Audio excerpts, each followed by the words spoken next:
ये हुई ना बात।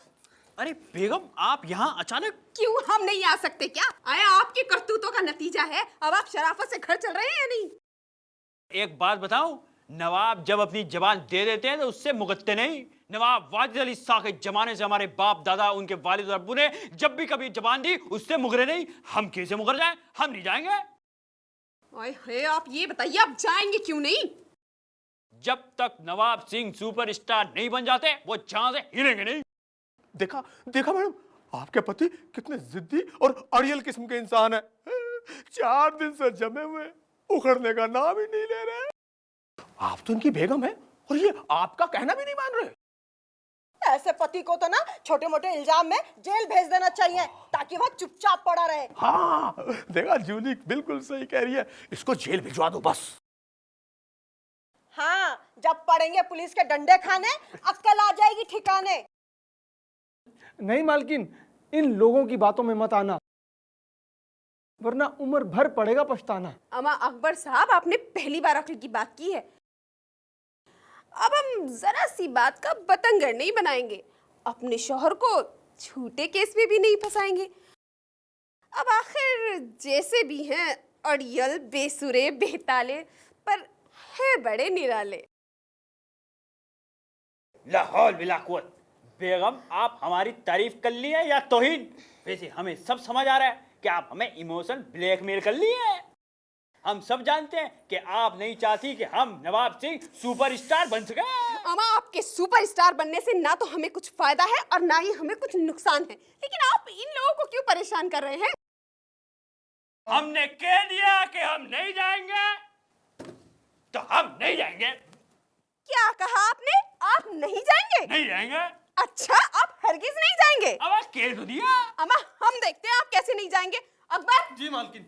फौरन इसी वक्त अपना सामान समेटो और नवाब साहब को उसमें लपेटो। जी मालकिन। जीते जी मत निकालो मेरा दम, बिस्तर में मत लपेटो मुझे बेगम। तो फिर चुपचाप आप प्यार से आराम से घर चलिए। ठीक है, तो घर चल लेते हैं। वेरी गुड मैडम, मैं आपका ये एहसान सारी जिंदगी, वो क्या कहते हैं उसे, भूलूंगा नहीं।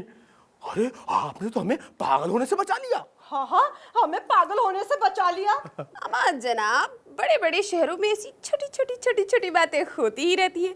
अगर आप इतनी छोटी सी बातों से परेशान होंगे तो आप फिल्म कैसे पूरी करेंगे? हाँ, वैसे मैडम आप मेरी फिल्म में काम करेंगी?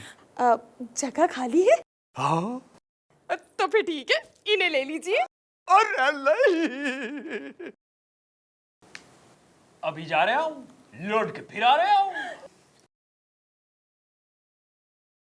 अरे अब्बा हुजूर, आ गए आप। लगता है आपकी फिल्म सुपर हिट हुई है। अमा बेटा हुजूर बिल्कुल सही फरमा रहे हैं आप। तभी तो बाहर ऑटोग्राफ लेने वालों की लाइन लगी है, हैं? हम बखूबी जानते हैं कि आप दोनों मिलकर बाकायदा इज्जत से हमारी बेइज्जती कर ले। आमा हुजूर, अगर आपका होता ना कारोबार तो नहीं सुननी पड़ती आपको ये फटकार। अबे दो कौड़ी के नौकर, तुझे कितनी बार कहा मैंने कि तू अपनी औकात में रखकर, हैं? अबे 1000 बार समझाया कि मुझे समझाने की कोशिश मत किया कर, वरना तेरे 64 के 64 दांत उड़ा दूंगा मैं।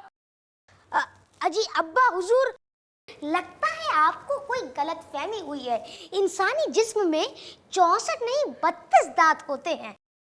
हम बखूबी जानते थे छोटे नवाब के आप अपनी चोंच बीच में अड़ा रहेंगे, इसीलिए तो हमने आपके 32 दांत भी और ऐड कर दिए। मान लीजिए, अरे हटिए, वरना हमें जान लीजिए। देखिए, हमें आपकी हर बात बर्दाश्त है, लेकिन आप हमारे छोटे नवाब को कुछ मत कहिएगा, वरना क्या कर लेंगी आप? वरना क्या? वरना हम छोटे नवाब को समझा देंगे कि देखिए बेटा हुजूर, बड़ों की बातों में बोलना अच्छी बात नहीं है। अच्छी तरह समझा दीजिएगा छोटे नवाब को, वरना उन्हें हम कुंभ के मेले में भेज देंगे, जो 12 साल के बाद होता है। फिर वो 12 साल के बाद ही आपको हासिल होंगे। हुजूर, अगर इजाजत हो तो ये सामान अंदर रखाऊं? अकल के दुश्मन, ये भी कोई बताने की बात है? जा यहां से दफा हो जा। अमा ये अकबर कहाँ गायब हो गया? अकबर, ओ अकबर, अमा कहाँ मर गए तुम? हुजूर, याद फरमाया हुजूर। अबे कहाँ मर गया था तू? बस हुजूर थोड़ा आराम कर रहा था, नींद ने अपनी आगोश में ले लिया हुजूर। अबे तुझे हमेशा के लिए नींद की आगोश में दे दूंगा, नौकरी करनी है तो ढंग से कर। ऐसी क्या गुस्ताखी हो गई हुजूर, आप जब भी मुझे देखते हैं भड़क से जाते हैं हुजूर।